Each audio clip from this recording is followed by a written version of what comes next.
सभी साथियों को मेरा नमो बुद्धाय, जय भीम, जय मूल्यवासी।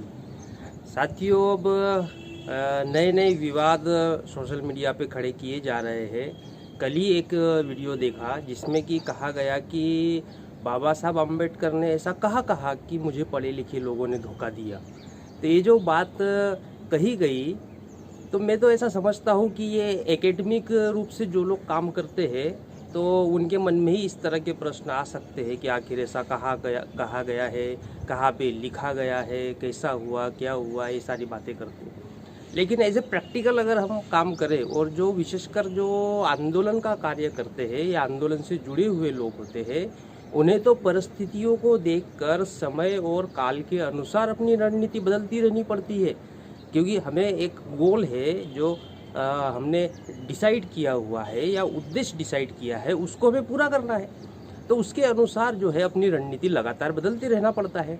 अब लेकिन ये जो पॉइंट लाया है कि बाबा साहब अम्बेडकर ने कहा कि भाई मुझे पढ़े लिखे लोगों ने धोखा दिया, और इसके लिए वॉल्यूम नंबर 40 का रेफरेंस दिया गया है।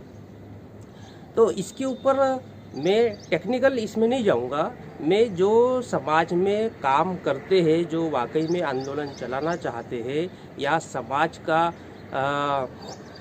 समाज को इस ब्राह्मणवादी व्यवस्था से बाहर निकालना चाहते हैं, उनके लिए बात रखना चाहूँगा या कुछ बातें उनके सामने रखना चाहूँगा इस संदर्भ में। तो पहली बात ये है कि अगर ऐसा मान लिया जाए कि बाबा साहब अम्बेडकर ने ऐसा नहीं कहा कि मुझे पढ़े लिखे लोगों ने धोखा दिया, चलो आपकी बात मान लेते कि ऐसा नहीं कहा, तो मुझे फिर संत कबीर की याद आती है, जिन्हें बाबा साहब अम्बेडकर ने अपना गुरु माना था। तो संत कबीर कहते हैं कि एक अजूबा हमने देखा मुर्दा रोटी खाए, बोले से बोलत नहीं, मारे तो चिल्लाए। अब इसमें जो मुर्दा कहा गया है वो किसको कहा है?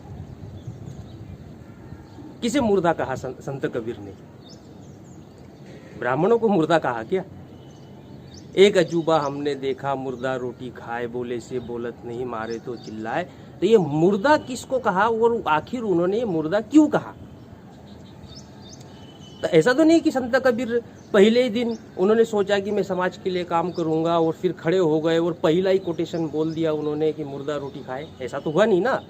उन्होंने 5 साल, 10 साल, 20 साल, 25 साल जो भी उनका समय रहा, उन्होंने लोगों को समझाने का काम किया होगा, और समझाने के बाद फिर उन्होंने देखा कि साला मैं इतना समझा रहा हूँ, बोल रहा हूँ। संत कबीर तो बहुत खड़ी बोली बोलते थे।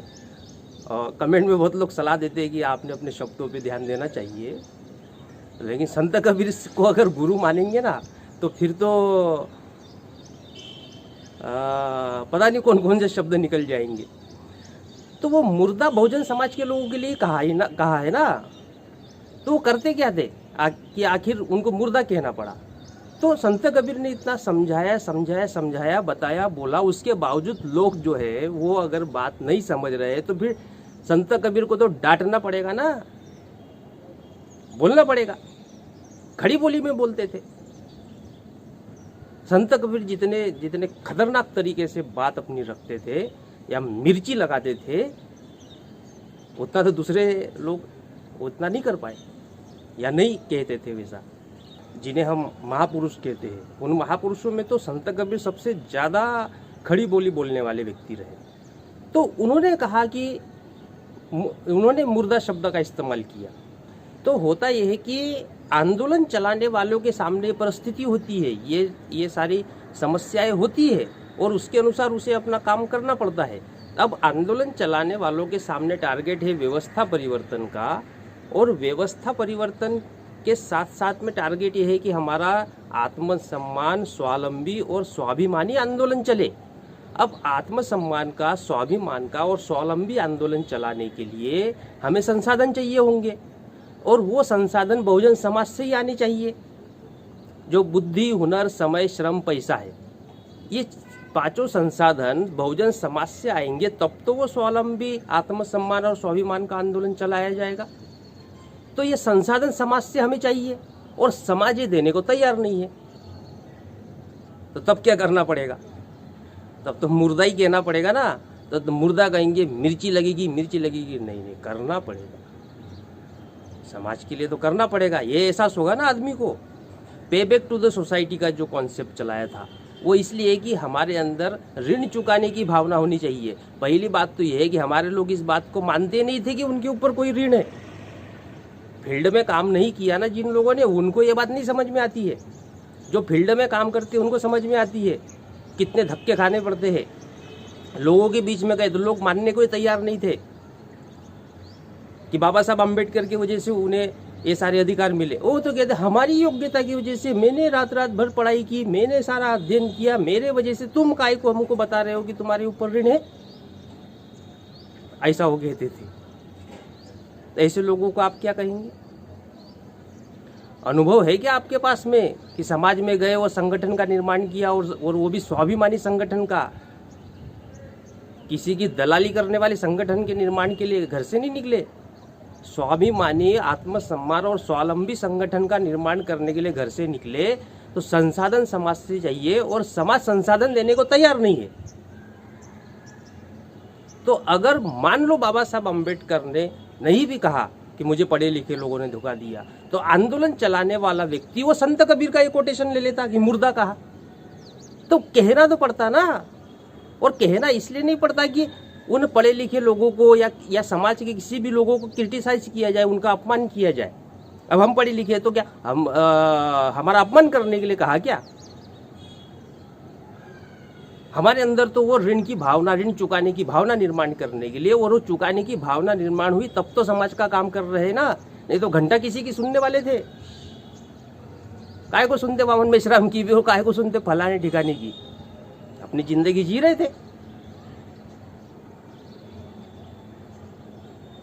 तो आंदोलन चलाने वाले के सामने सबसे बड़ी प्रॉब्लम होती है, उसे समाज से संसाधन निकालने होते हैं। संसाधन निकालने के लिए लोगों को तैयार करना पड़ता है। तैयार करने के लिए अलग अलग रास्ते होते हैं। उन रास्तों में से ट्रेनिंग का एक रास्ता है, समझाने का रास्ता है, केडर का रास्ता है। कई लोग जो है ट्रेनिंग देने से, केडर देने से, समझाने से, बाबा साहब की विचारधारा बताने से समझ जाते हैं।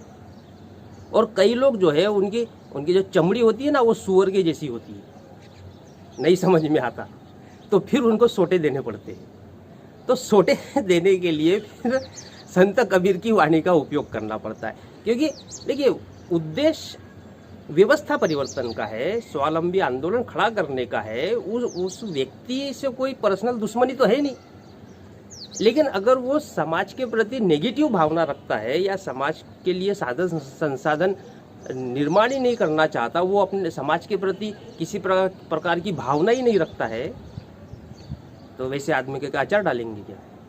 बोलेंगे ही ना। क्यों नहीं बोलेंगे?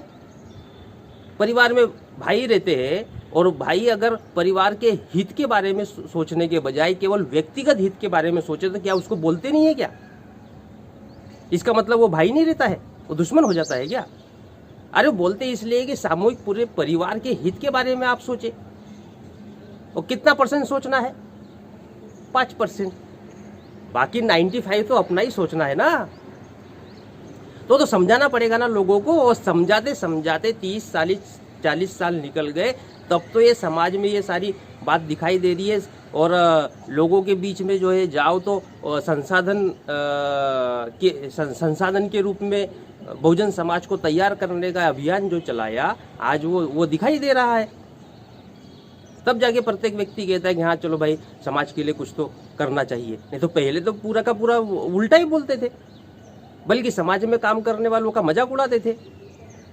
मैं खुद जब काम करना शुरू किया तो मुझे ये कहा गया कि तू कहाँ इस पचड़े में पड़ रहा है, बढ़िया नौकरी कर, पैसे कमा, कोई किसी का साथ नहीं देने वाला, कोई कुछ नहीं होने वाला है। तो जो समाज में काम किए ही नहीं है, जो संगठन खड़ा किए ही नहीं है, उनको ये सारी बातें समझ में नहीं आने वाली ना। उसके लिए तो समाज में भिड़ना पड़ता है, जाना पड़ता है, लड़ना पड़ता है। और फिर उन परिस्थिति के अनुसार संगठन बढ़ाने के लिए, आंदोलन बढ़ाने के लिए रणनीति का निर्माण करना होता है, और उसके लिए समझाना होता है। समाज में बहुत वैरायटी के लोग हैं। जरूरी थोड़ी है कि आपकी बात सुन लिए और उससे ही सारे 100% समाज तैयार हो गया, ऐसा तो नहीं है ना। अलग अलग रास्ते अपनाने पड़ते हैं। अब जो ये पहली बात है। तो जो आंदोलन चलाने वाले लोग हैं उनके सामने समस्या आती है, एकेडमिक लोगों के सामने समस्या नहीं आती है। एकेडमिक लोग केवल शब्दों का जो है बाल की खाल निकालने का काम करते रहते हैं। आंदोलन चलाने वाले को प्रैक्टिकल सोचना पड़ता है और उसे सफल करना पड़ता है, ये उसके सामने सबसे बड़ा टारगेट होता है। अब दूसरी बात पे आते हैं कि 40 नंबर के वॉल्यूम में जो कहा है, तो वॉल्यूम में जो कहा वो हो सकता है, क्योंकि मैंने भी अभी वो वॉल्यूम में देखा, एक पैराग्राफ है जिसमें बाबा साहब अम्बेडकर जो है वो कह रहे हैं कि भाई जो पढ़े लिखे लोग हैं वो जो पीछे रह गए लोग हैं उनके प्रति वो उदासीन हो जाते हैं, उनकी तरफ ध्यान नहीं देते हैं।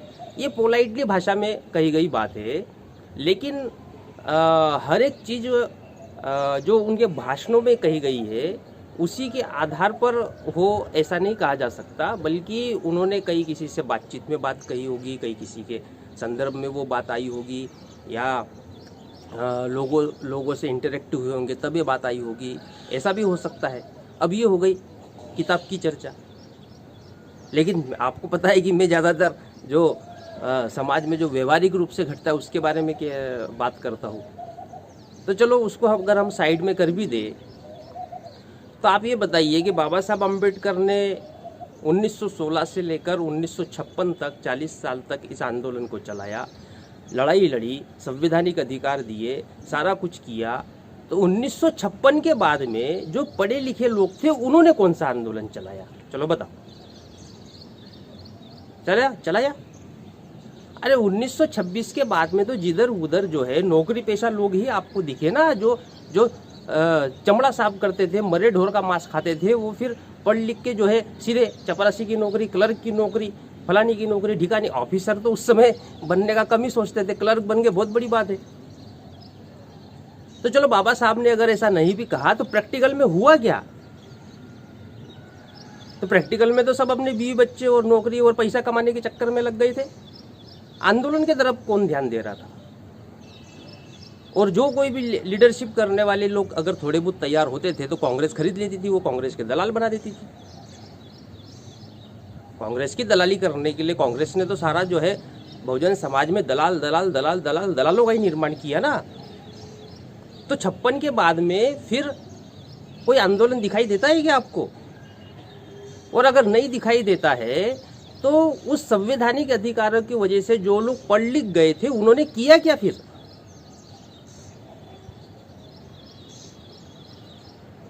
क्या जवाब है आपके पास?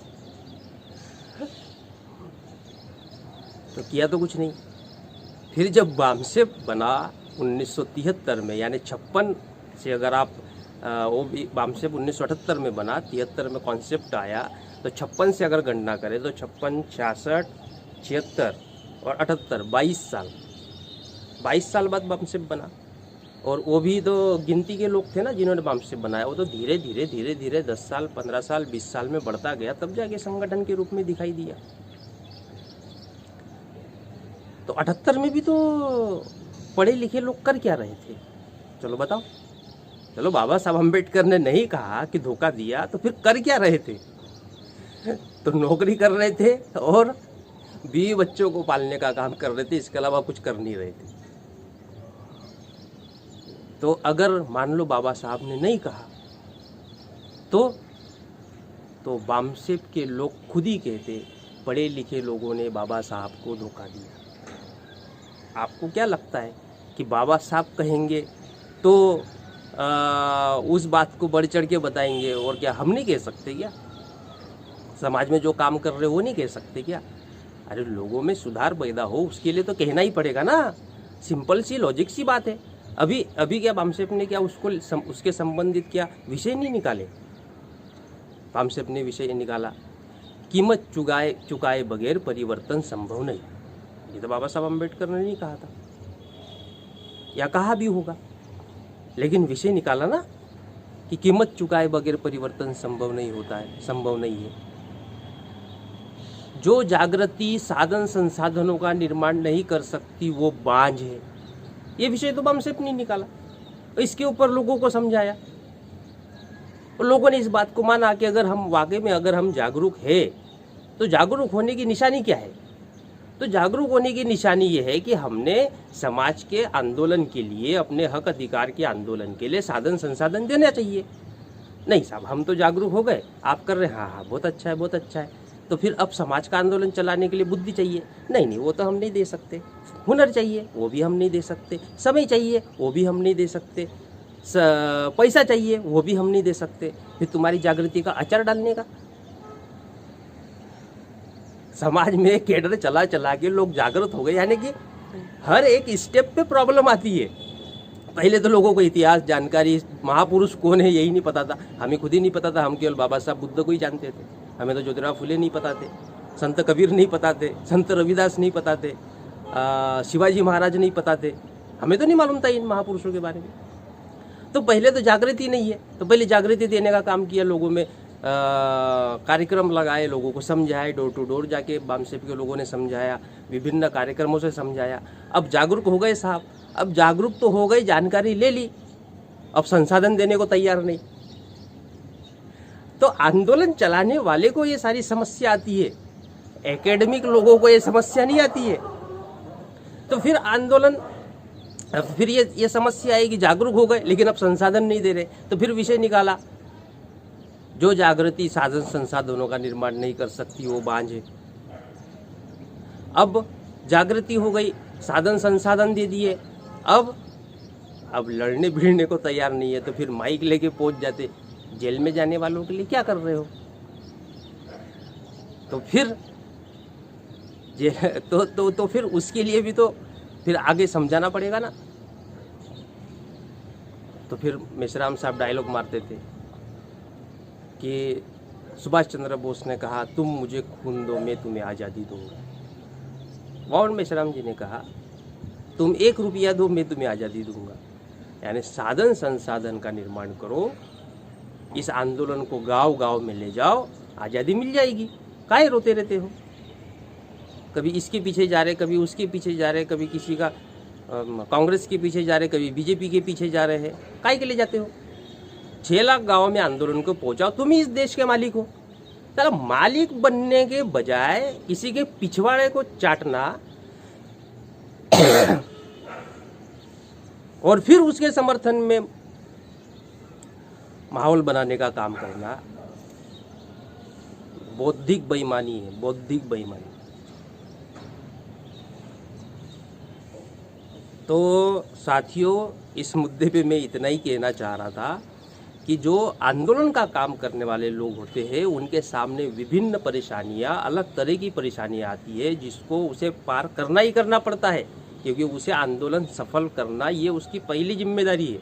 जो एकेडमिक लोग हैं वो केवल बातें करते रहेंगे या इसके उसके पीछे जाएंगे, उसका चक्कर का कोई मतलब है नहीं और उन सब बातों का कोई मीनिंग है नहीं। जो कोई भी प्रैक्टिकल में जब प्रॉब्लम फेस करता है ना, तो उसको ये बात समझ में आती है। आप लोग अगर आंदोलन से संगठन नहीं भी चला रहे हैं, फिर भी पर्सनल आपके व्यक्तिगत जीवन में भी प्रॉब्लम्स आती है, तो आप क्या किताब निकाल के बैठते हैं क्या? उसको प्रॉब्लम को सॉल्व करना पड़ता है, समझाना पड़ता है उस परिस्थिति के अनुसार, उस समय के अनुसार, उस काल के अनुसार, और वो प्रॉब्लम फेस करनी पड़ती है। ऐसे ही केवल बोल देने से, बता देने से नहीं होता है, बल्कि सोच समझकर उस प्रॉब्लम को सॉर्ट आउट करना पड़ता है। और ये समस्या आंदोलन चलाने वालों के सामने आती है। जिस तरह आप अपना परिवार चलाते हैं, परिवार चलाने वाले के सामने वो समस्या आती है, परिवार के जो दूसरे सदस्य होते हैं उनके सामने प्रॉब्लम नहीं रहती है। वो तो आपका ही दिमाग खाएंगे, घर में ये नहीं है, वो नहीं है, फलाना है, ठिकाना नहीं है। लेकिन घर चलाने वाले को ही पता है कि कितनी कमाई है और किस कमाई के हिसाब से घर को कितना चलाया जा सकता है, कैसे चलाया जा सकता है। यही आंदोलन का है, बाकी तो केवल दिमाग खाने के लिए रहेंगे। तो इस मुद्दे पे मैं इतना ही कहना चाह रहा था। आप अपना विचार ज़रूर कमेंट में लिखिएगा। सभी साथियों को नमो बुद्धाय, जय भीम, जय मूल्यवासी।